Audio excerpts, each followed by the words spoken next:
नमस्कार दोस्तों, स्वागत है आपका हमारे YouTube चैनल कृष्णा एकेडमी में। दोस्तों आज मैं बात करने वाला हूँ आपसे शिक्षा नीति में हो रहे बदलाव के बारे में जो 34 वर्षों के बाद होने जा रहा है। और दोस्तों मैं आपका ये कन्फ्यूजन भी दूर करूँगा कि बोर्ड परीक्षा होगी या नहीं होगी, इसके लिए आपको वीडियो के एंड तक बने रहना होगा। दोस्तों सब जानते हैं कि व्यक्ति का संपूर्ण विकास शिक्षा के बिना असंभव है और यही इस शिक्षा नीति का उद्देश्य भी है। इसका सीधे तौर पर लक्ष्य ये है कि विद्यार्थी में बचपन से ही उसमें शारीरिक, मानसिक और सामाजिक विकास के साथ साथ उसमें एक एक्स्ट्रा स्किल डेवलप की जाए जो उसे फ्यूचर में काम आ सके और अपनी योग्यता के अनुसार रोजगार भी पा सके। दोस्तों अब हम जानते हैं इसके इम्पोर्टेंट पॉइंट्स के बारे में। पहला पॉइंट, सबसे बड़ा बदलाव 10+2 के एकेडमिक सिस्टम में लेके आई सरकार।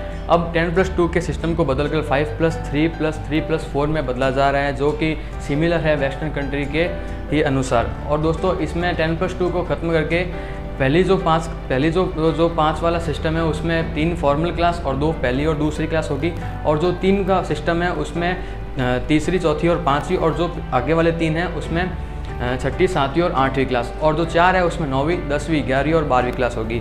यानी कि जब पहले बच्चा 6 साल की उम्र में फॉर्मल स्कूल में जाता था, लेकिन अब 3 साल की उम्र में ही फॉर्मल स्कूल में जाने लगेगा, क्योंकि अब प्ले स्कूल को भी फॉर्मल स्कूल में जोड़ दिया गया है। जो कि प्ले स्कूल के 3 साल होते थे वो फॉर्मल स्कूल में 5 सालों में काउंट किए जाएंगे।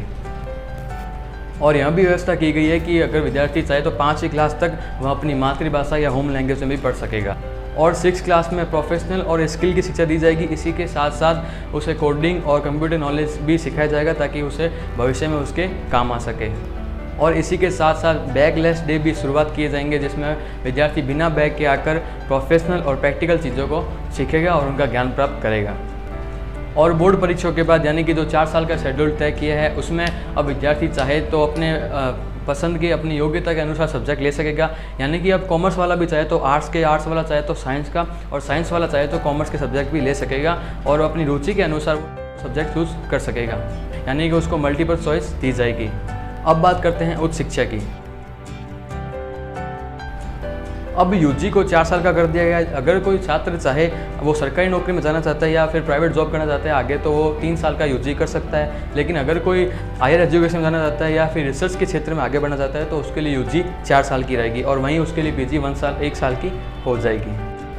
अब विद्यार्थी अगर 1 साल में यूजी करना चाहता है या फिर 1 साल के बाद छोड़ता है तो उसे सर्टिफिकेट दिया जाएगा, और 2 साल के बाद छोड़ने पर उसे डिप्लोमा दिया जाएगा, और 3 साल के बाद छोड़ने पर उसे डिग्री प्रदान की जाएगी, और 4 साल में तो उसकी रिसर्च या फिर हायर एजुकेशन हो ही जाएगी।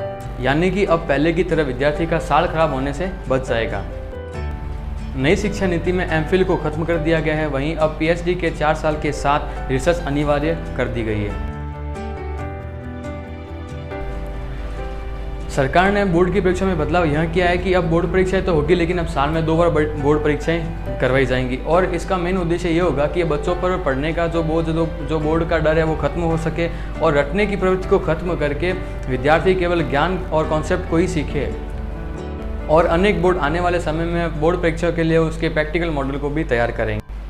अब बात करते हैं कि नई शिक्षा नीति कब लागू होगी। तो दोस्तों अभी इसके लागू होने का कोई विचार नहीं है जहाँ तक 2020 की बात की जाए, लेकिन आने वाले समय में हो सकता है इसके 2 से या फिर कुछ सुझाव लागू हो भी जाएं, क्योंकि सरकार का खुद का भी उद्देश्य या फिर टारगेट उस 2030 या 2040 तक इसको पूर्ण रूप से लागू करने का है। और उच्च शिक्षा और हायर एजुकेशन में कॉमन एंट्रेंस एग्जाम लिए जाएंगे जो सभी विद्यार्थियों और पूरे देश में एक प्रकार के ही होंगे। 2 अहम बदलाव ये भी है कि अब मानव संसाधन मंत्रालय शिक्षा मंत्रालय के नाम से जाना जाएगा, और जहां सरकार पहले 3% के ऑलमोस्ट करीब 3% जीडीपी का शिक्षा पर खर्च करती थी, लेकिन अब इस शिक्षा नीति के तहत सरकार का 6% के करीब जीडीपी का खर्च करने का रुझान है, जो एक शिक्षा नीति में बड़ा बदलाव लाएगा और उसके भविष्य को उज्जवल बनाएगा।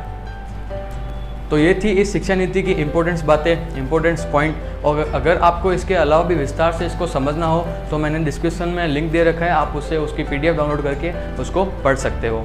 दोस्तों वीडियो आज के लिए इतना ही। अगर आपको वीडियो अच्छा लगा तो लाइक, कमेंट और शेयर ज़रूर करें, और सब्सक्राइब करना ना भूलें। धन्यवाद दोस्तों।